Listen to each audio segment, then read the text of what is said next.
Indian troops arrested a youth in the Rajouri district. According to Kashmir Media Service, the troops during a search operation arrested the youth in the Keri area of the district. He was immediately shifted to a nearby Indian Army camp, the Indian official said.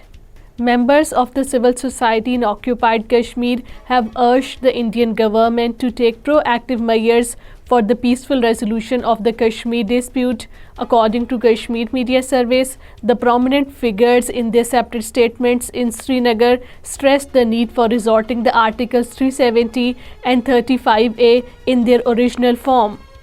A report published by The Economist titled Examining the Independence of India's Supreme Court has sparked a debate on the independence of the Indian judiciary, especially in view of its recent approval of the revocation of the occupied Kashmir special status and the acquittal of the Indian Prime Minister Narendra Modi in 2002 anti-Muslim riots in the Gujarat.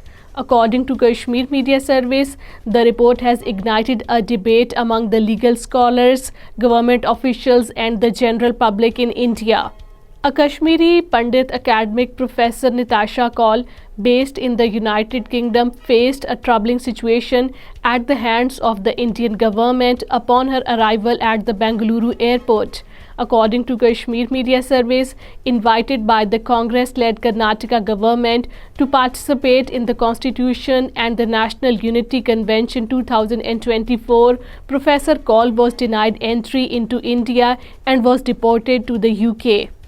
India has recorded 275 cases of custodial rape between 2017 and 2022, as revealed by the National Crime Records Bureau.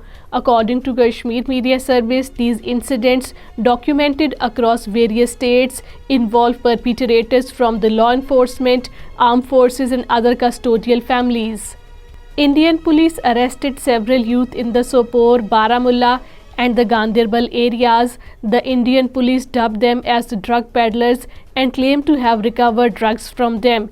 Meanwhile, the Indian troops launched a cordon and search operation in Mankoch area of the Rajouri district.